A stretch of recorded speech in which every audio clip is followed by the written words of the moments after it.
Hi, Tefl-Dude here.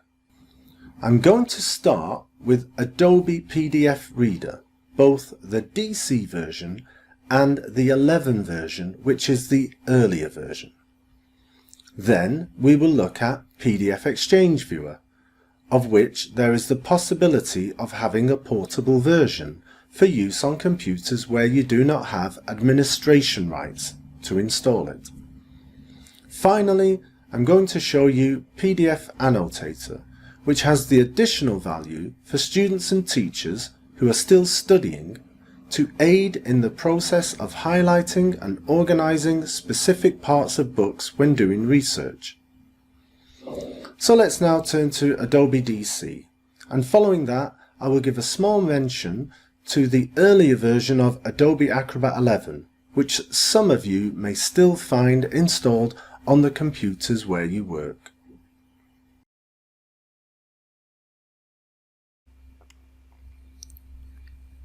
Okay, now I'm going to introduce you to Acrobat Reader, DC Reader. Now this is the free version, as it's called, the Reader, not the Pro. I will be doing a video later, a more in-depth view of the professional version if you manage to get your hands on it. It is quite expensive, but perhaps if you're working for a business and you get a free copy, all well and good. But this is the free version. All of this stuff is about using free versions. So I'm going to open up the document, and this is something that you can use to edit a document before you print it out to make an activity for the kids, but primarily this is good for using with the Whiteboard software. So if you're able to project it onto a screen, you can show the book that they should be focusing on. You can see here, I'll open this wider, that what happens as soon as you open a book, I'll close it again, as soon as I open, this right hand side panel comes up, and this is useful because just below here we want the comments tools. And what's great about this is that the comment tools line up on the top, and you don't need to keep this window open all the time. And you might also notice that I've got like an X here. What I really need is the hand tool in order to move up and down. Okay, so I just want to show you three pieces of editing software that I use from here.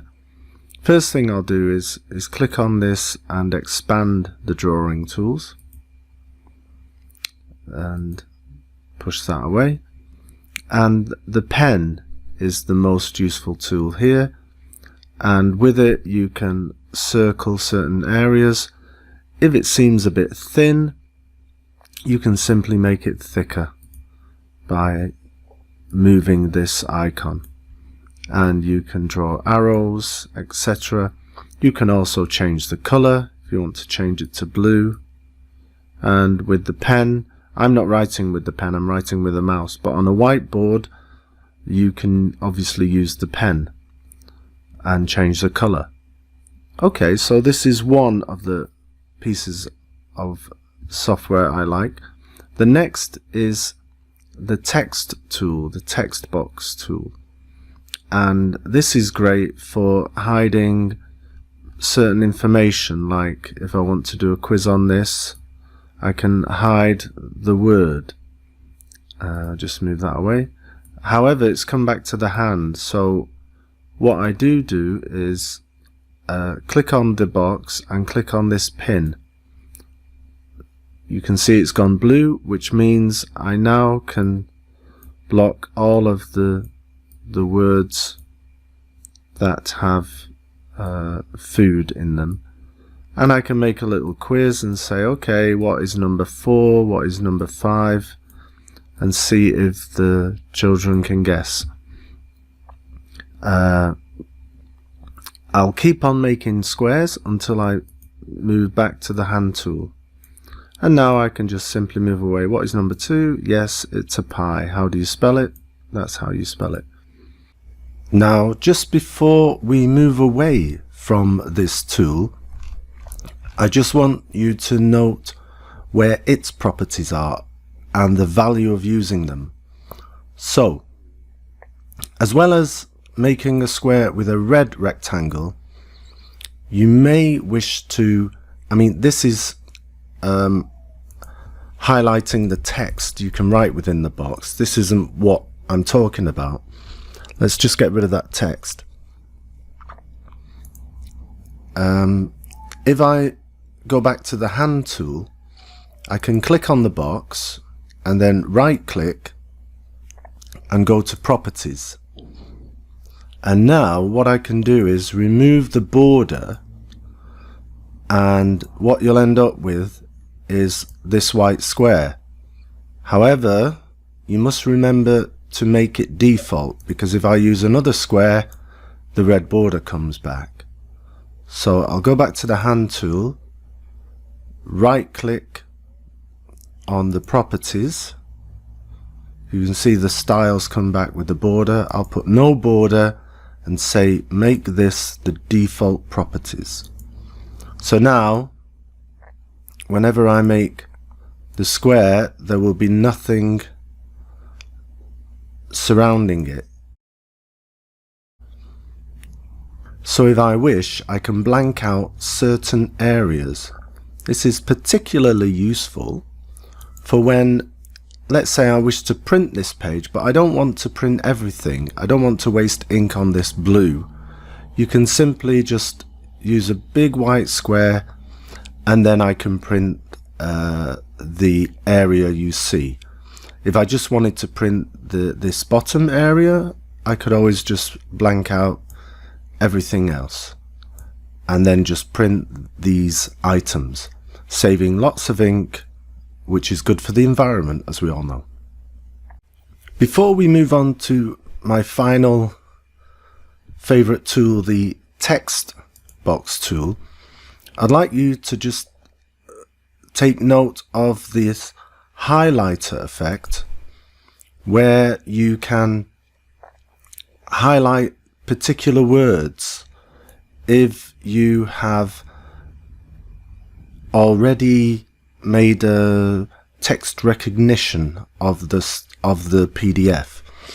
And this can be done for free with PDF Exchange, which we're going to look at later. Obviously you can do this with any professional version of a PDF program, but PDF Exchange allows you to do it for free. So once you've scanned your textbook, you can simply OCR and make it available to highlight, or you can simply copy the text, right click copy and paste in another program. And additionally, let's say we don't want to write out these words in the text, we don't have time, we can use the arrow effect, and we'll just simply say which one makes people laugh. So we'll put arrow there, and another arrow, football match, so that's a sports program, and that way we can do things a lot quicker.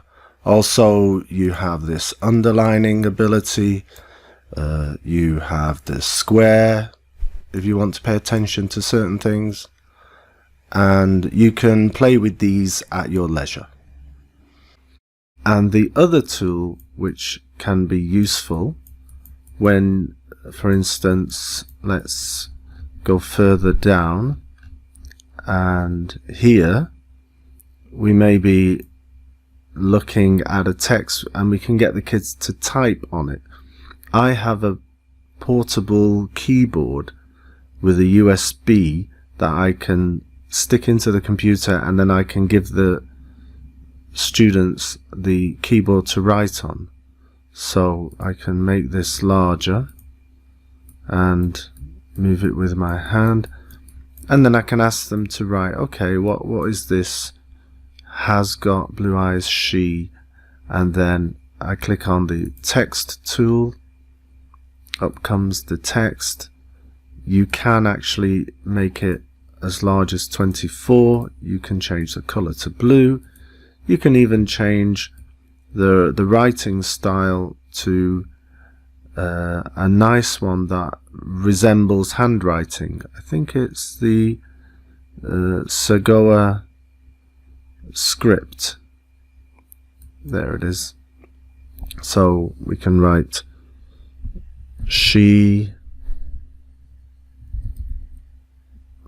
That is a little large, isn't it? So maybe I'll make that a bit smaller. 18. Okay. Just click out, move it up a bit. Okay, double click inside. She.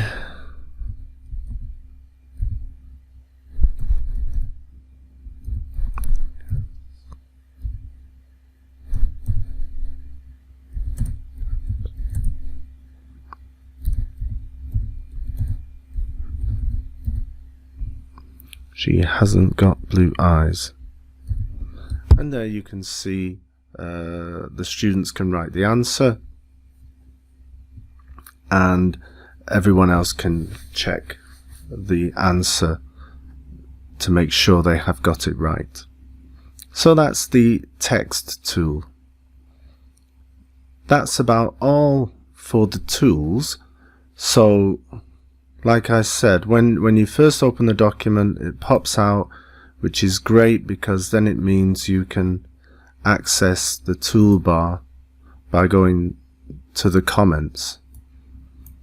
Now, there is one or two settings on here which might be useful, and what I do normally is I would right click in this pane and remove ones I don't use, like the cloud and the center file, and I would add things like undo.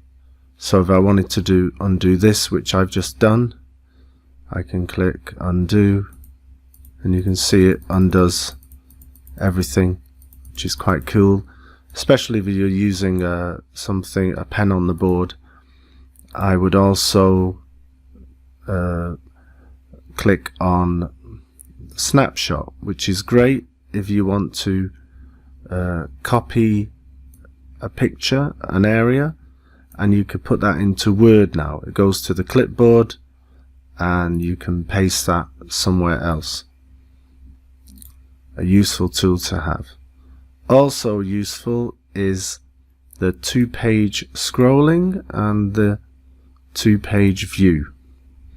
So I'll show you an example. At the bottom here I have this page here, which really is 2 pages in the book, and when I have this, I can show it as it is shown in the book so that the students know where we are in the book. And you can have scrolling. It will flick, but if I scroll, then it will scroll up and down, which is cool. I can make it larger. Click on the hand tool, and then we can all focus on the vocabulary we need to do. And another icon useful to have there is the marquee tool, because with that tool, when you have your whiteboard pen, you can simply click on an area and say, okay, we're going to do this section now, and then you can focus on those words. Bring out your tool pen once again, remove that, and then ask the students to come up to the board and circle the odd one out. So you have banana, egg, apple, orange, and then they can circle out egg. If it's too thick, again, you can make it thinner. Back to 1. Pizza, salad, bread, sandwich. Well, everything is made of bread there, and you can do that, and you can write. So that's for the top. I don't think there's any more that I would show you. Nope, that's about it. One more thing, if you wish to open the document in this same page again, if we close it, and we won't save it, if we close this document out and I don't save it, it will probably return back to the original page, which would be page 1, and the comment come out. Now I can stop this comment thing coming out, and I can make sure it returns to the original page by going to the properties. So I'm going to go to properties, and I'm going to show you one or two things. So if I go to the properties, or preferences, sorry, and I go to documents, I can say restore last view settings, and I can also say remember current state of tools pane. So if I close it, it should open closed. It should open without the tools pane. So I click on those two. I'll click the tools pane closed, and I'll open this book to, let's say, this unit, what's going on. So now I'm here, I'm drawing around it, la la la la, and I close it. So let's see what happens when I open it again. So it opens straight to that page, but without opening the tools panel. So if I need the drawing tool, I'll have to do that myself.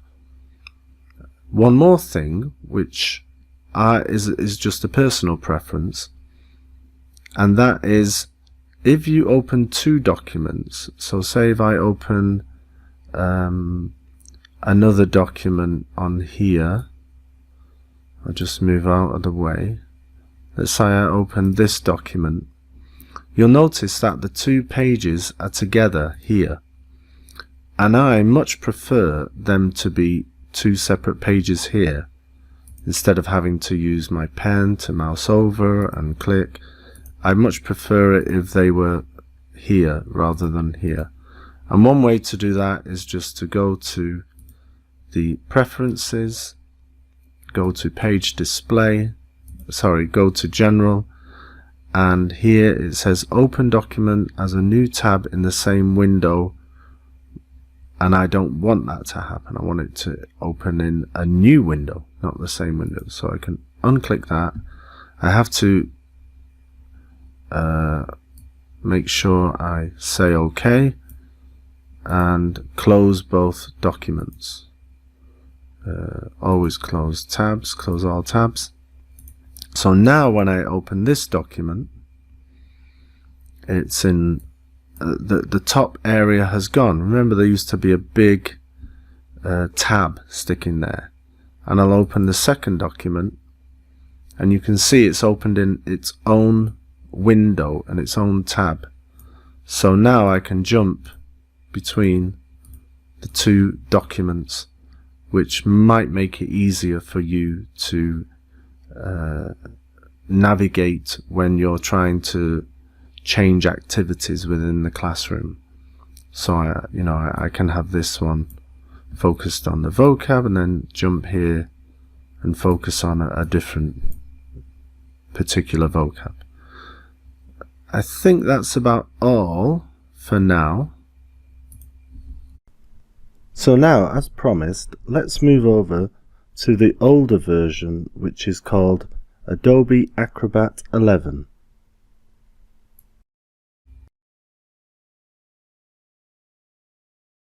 Okay, now some of you may not have the new Adobe Reader DC, and you may have this version, the Adobe Reader 11, and I'll just show you, if your school does have this and you want to download it, you can go to this website here and download this version, as I have done, just to show you that the same functions can be found on this version as on the previous version, but the DC version, the new version, is much better. But let's have a look at this.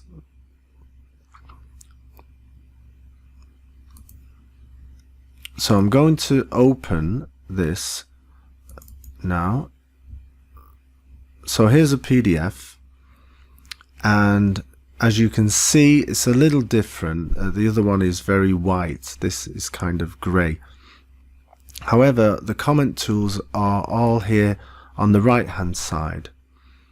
But unlike the DC, they stay on the right. They don't go on the top column. So you do lose this area of real estate. But I'll just show you here. You have the pen tool if you wish to use it. It's blue, but yours, I've changed the default properties. Usually it's red, and you can't change the thickness like you could in the other version. And you have the square box tool, which again I have manipulated to get rid of the red border box. If you want the border box back, you just go to the properties, and now the red border is back. It's just sometimes it's good if you want to hide a word, then the students know the word is missing from this particular place. But if you, like me, sometimes wish to print the page without certain areas, I like to get rid of the border. And then if I wanted to print this page, but I didn't want to waste ink on this part up here, I would just you know, do a square so that I didn't waste ink printing it. You'll notice now I'm having a bit of trouble because I've clicked keep the tool selected, so now I keep making squares. What you need to do here is make sure you can get the hand tool. So somewhere here there is the select tool, which we should choose, and here it is, the hand tool.